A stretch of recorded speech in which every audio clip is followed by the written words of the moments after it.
Okay, so this video, I'm going to go over a couple of the geometry basics at the beginning, and then I'll go over one of those examples that you sent me. So first off, right triangles have one 90-degree angle. So typically a 90-degree angle is shown by this little square. It doesn't have to have a square to be a 90-degree angle. So as long as it has one 90-degree angle, it's called a right triangle. Now, if you already know this, I'm so sorry. I don't mean to sound condescending or anything. So these are right triangles.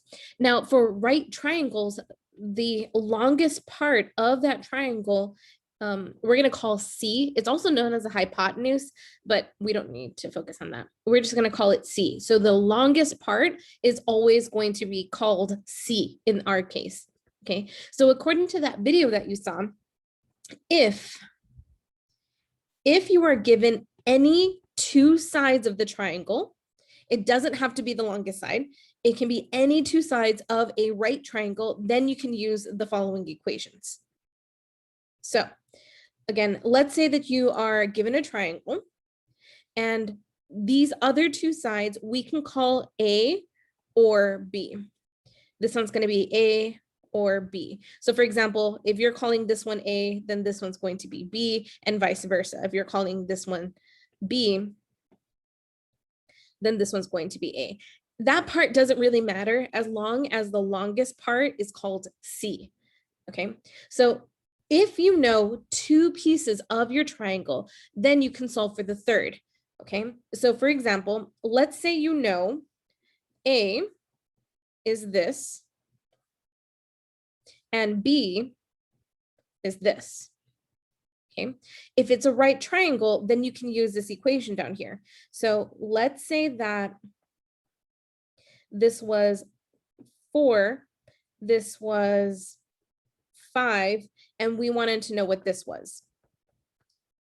Then we can say, okay, I'm going to call this A, I'm going to call this B, and I'm going to use those numbers in my equation. So I'm going to do 4 squared plus 5 squared. 4 squared is 16. 5 squared is 25. 25 plus 16 is 41. And then the square root of 41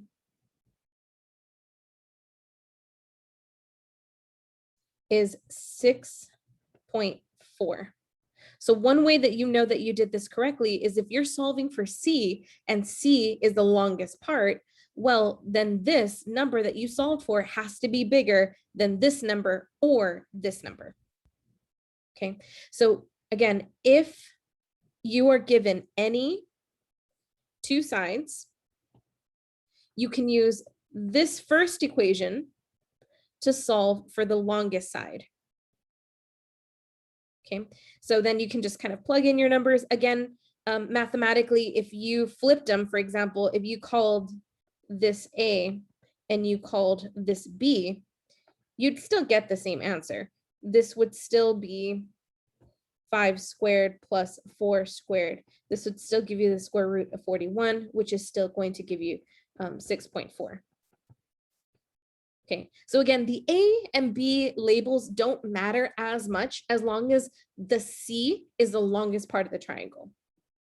Okay, so what if you're not given, what if you're not solving for the longest part? Let's say instead you were solving for one of these two pieces. Okay, again, A and B labels don't matter. So let's say that you're given this number, we're going to call this 8, and let's say that you're given this number. Okay, so I know that B has to be less than 8. Okay, so if I'm solving for B, then I'm going to use this equation down here. Oh, sorry, this equation up here. Okay, notice how these are nearly the same thing.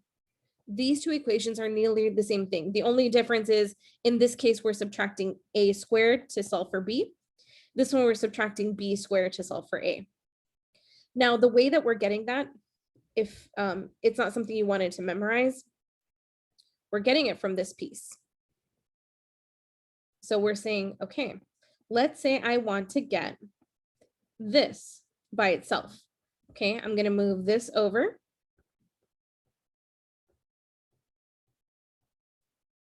And then I want b by itself, so I'm going to get rid of that squared by doing a square root.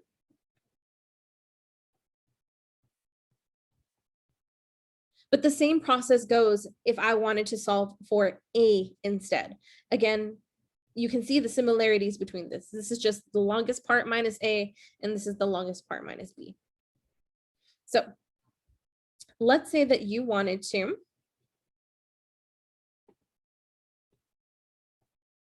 solve for b up here. Okay, well then 8 is the longest part, so that one has to go first. And then the other piece goes second. So then this becomes 5 squared. So 8 squared is 64, 5 squared is 25. You have to do the inside first. So this ends up with the square root of 39. And then we can do the square root of 39. So I get 6.2.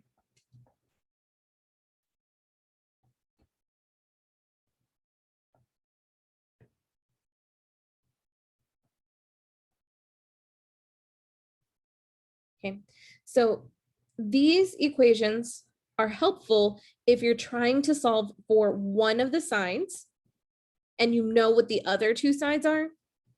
This equation is helpful when you're trying to, when you know what these values are and you're trying to solve for this one. Okay, again, all of these equations are only good if you know two of the sides of the triangle, and it has to be a right triangle.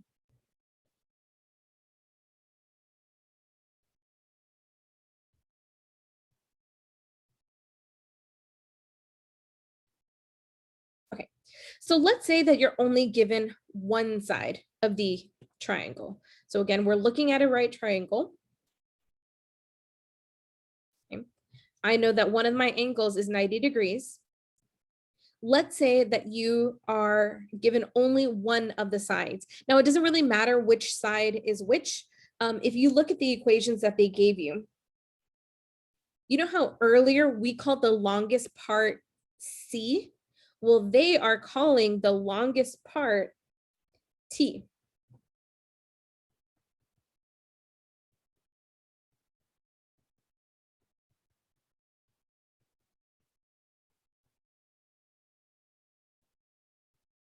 Okay, so in this case, they're calling T the longest part of your triangle. So two things to know before we kind of dive into it. It looks like you're only going to be dealing with two types of triangle. In one triangle,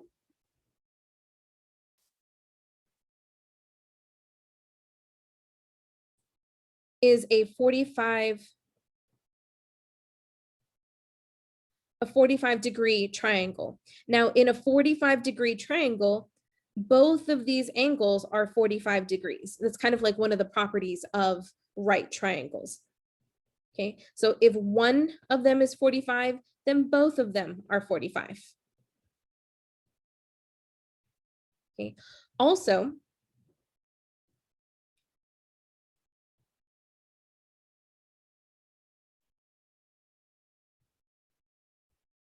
the other thing is that, remember how we called this A and this B, or vice versa?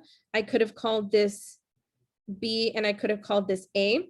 Well, again, it doesn't matter because in these specific types of triangles, A and B are equal.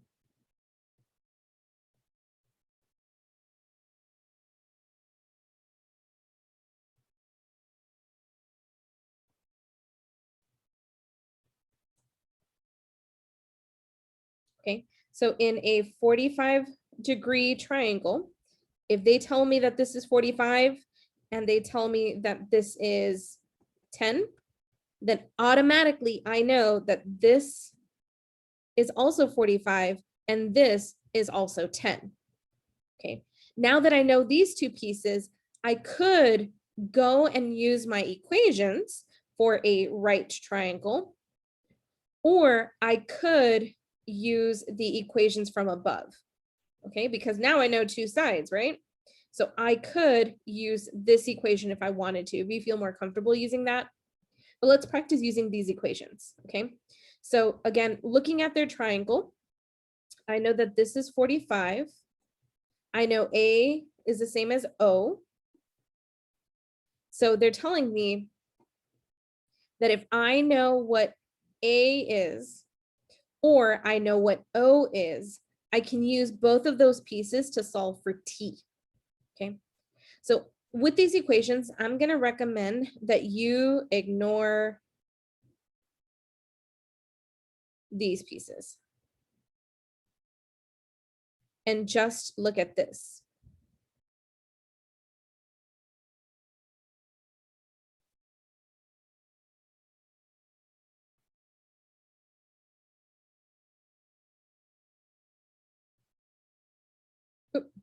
Actually, no, not this first one. So this one should be rewritten as O times 1.41 or A times 1.41. Okay, so it says O or A times 1.41. That's what this is telling you. It's telling you O times 1.41 or A times 1.41. Again, they're telling you that because remember, A and O are the same when it's a 45-45 triangle. Okay, but in this case, so let's say I know what this is. This is 10. I can call this O or A, doesn't really matter. I can call this one O or A, doesn't really matter, because O equals A. And then I'm going to use that first equation, either one of them, to help me solve for T. Okay, so I'm going to say T equals O times 1.41. So that means 10 times 1.41. Okay, so this is 14.1. I could have also done T equals A times 1.41. Again, in this case, A is 10.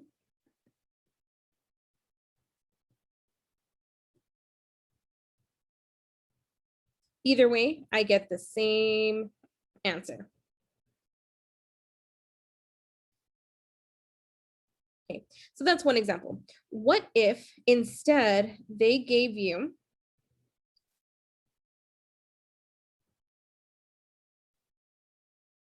let's say they instead gave you the T. Okay, I'm making up numbers here.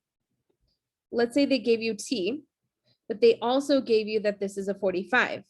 Well, then that means this is a 45, this is a 90, and I know that this number, whatever it is going to be the same as this number. So I need to solve for one of those two pieces, and then I'll know what the other one is. Okay, again, it doesn't matter if you call this one A or this one O. So I'm going to flip it just to prove it to myself. So this one's going to be O. This one's going to be A. And then I'm going to look at my equations here. And this one helps me solve for O. This one helps me solve for A. But they're the same equation. So again, it doesn't affect the problem in this case. So I'm going to do T times, so T times 0.707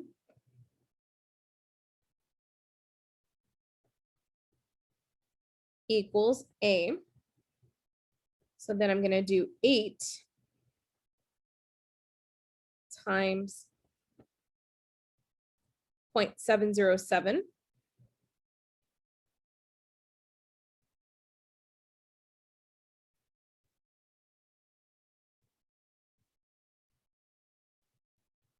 And I get 5.656.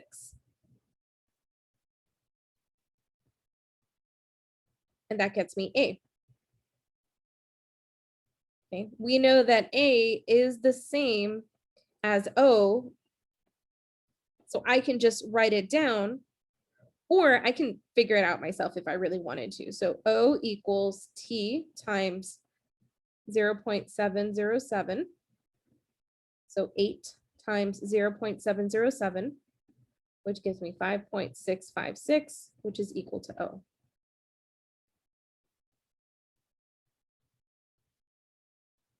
And all of that is true for when it is a right triangle with one of the angles being 45 degrees. That means the other one is automatically 45 degrees, and these two pieces are automatically of equal length. And so that's true. It doesn't matter the way the triangle is drawn either. So if I draw it like this, or if I draw it like this, or if I draw it like this, if this is 45, immediately this and this are equal.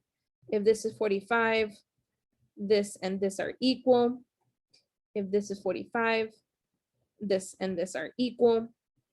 Because they're equal, this could have been A, this could have been O, this could have been A, this could have been O, this could have been A, this could have been O. It doesn't matter. Remember, the most important piece is that here they're making T the longest part of the triangle. Okay, so that's one triangle. Let's talk about the other one.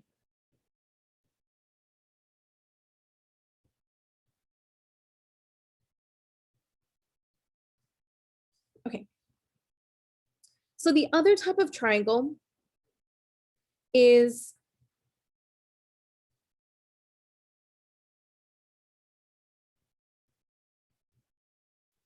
a 30, 60, 90 degree triangle. Okay, so 30, 60, 90. So a 30, 60, 90 means that one of your angles is 90 degrees. One of your angles is 60. That means the other one has to be 30. Okay, so for example, if they tell you this is 60, then this has to be 30. This one has to be 90. If they give it to you like this, then this has to be 30. This has to be 90. Okay, same idea as the one before. The longest part is always T. And again, I'm calling it T because that's the way they're calling it in your equation. So T is the longest part. Earlier, we called it C as the longest part. Here, they're calling it T. Both of those are the same. Now, for this one, you do have to be more careful because the leg that touches the 60 has to be A. You know how earlier we said either one could have been A or O? Either one could have been A or O. We're swapping them back and forth. In this case, the one that is closest to 60 has to be A. Okay, so this one has to be A. This one has to be A. This one has to be A, which means the other one has to be O. The other one has to be O. The other one has to be O. And there's a lot more geometry that goes into that, but that's the short part. That the longest is always T. And for a 30, 60, 90, A touches the 60-degree angle. Okay, so A touches the 60, A touches the 60, A touches the 60. Okay, so same idea. If this was 60 instead, then this would have been A and this would have been O.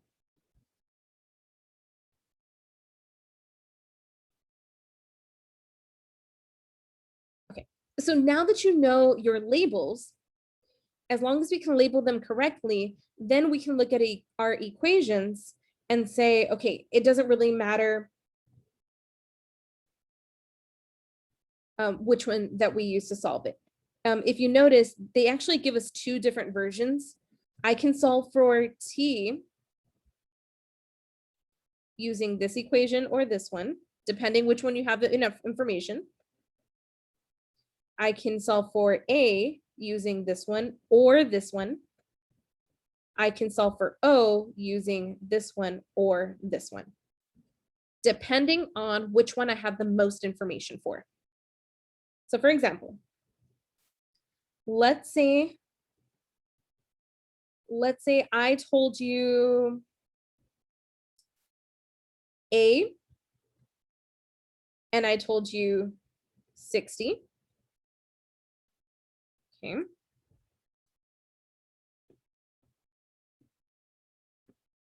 Okay. Let's say I told you A and I told you 60.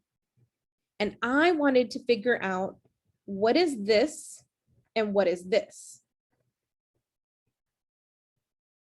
Okay, so I'm going to make up some numbers here. Let's say this is 10. Okay, and I want to solve for O and I want to solve for T. Okay, well, I know what A is. Now I'm going to go and solve for O or T. That means I can use this one.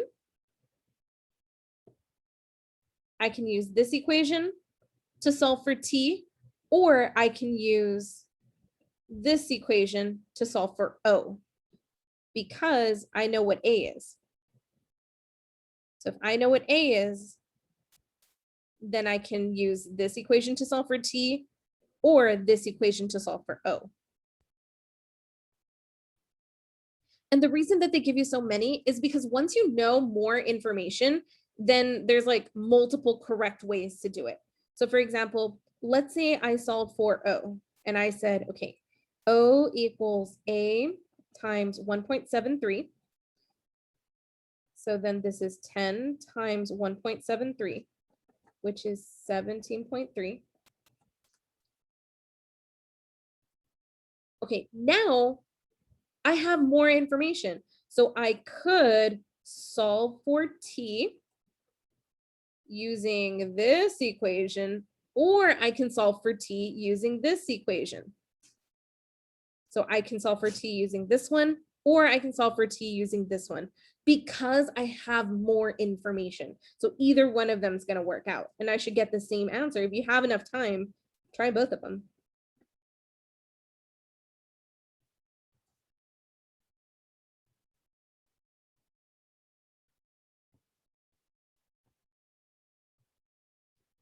So this is O. So 17.3 times 1.16.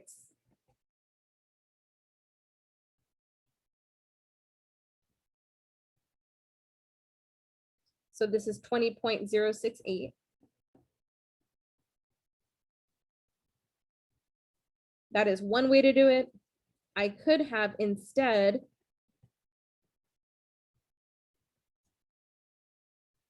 and you see how their number is nearly identical. And the reason they're not exactly the same is because where these equations are coming from, these are rounded values, which is fine. I'm sure you probably won't get anything as precise.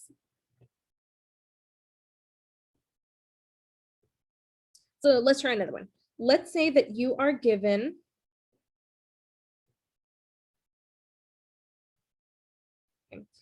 let's say this is 60. Automatically, longest part is T. Touching the 60 is A. And then that means the other one must be O. Okay, so I haven't even told you any numbers. I just know the labels now. Well, then let's say that they told you that this is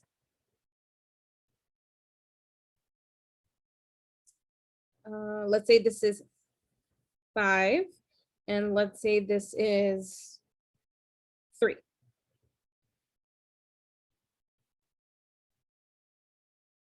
Actually, let's say that they just gave you this one.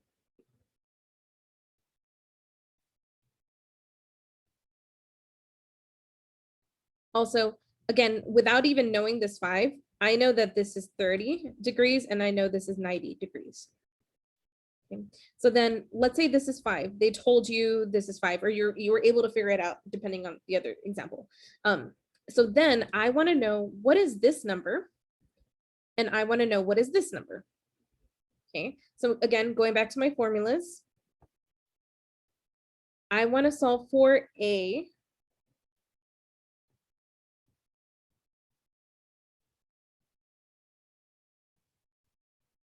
So I know what O is,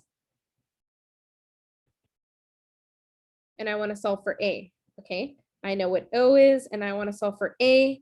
I know what O is, and I want to solve for T. So I'm going to use those two equations. So T equals O times 1.16. And then A equals, again, there's so many ways you can solve for it.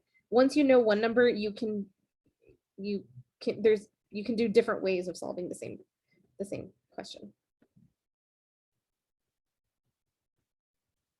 Also, if you see me, I like putting a 0 in front of my decimals because I accidentally, if I don't write the 0 there, sometimes in my head, I'll turn this into a 58 rather than a 0.58. This kind of reminds me that the decimal's there. Okay. And then I can just plug in my numbers. So this is 5 times 1.16.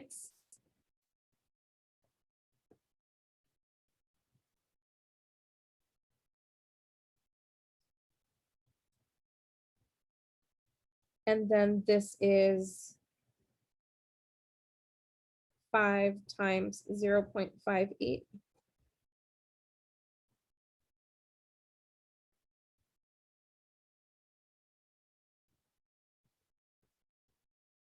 And then just to know that we did everything correctly, I know that based on this angle, this is shorter than this.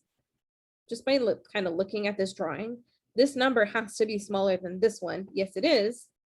Also, remember that T has to be the longest part of your triangle. So this number has to be bigger than this one and this one. Okay, so if you'd like more examples of these, I can give you a bunch of problems or we can meet up. Either one I'm okay with. Like I said, this is fun for me. Okay. So again, this one is a 30, 60, 90. Remember, T has to be the longest and A has to be touching 60. And then O is just the one that's left over. For a 45, 45, 90 triangle, which is this top one, both angles are 45 degrees and A and B are of equal lengths. So in this case, it's not as important if you flip the labels of A and B.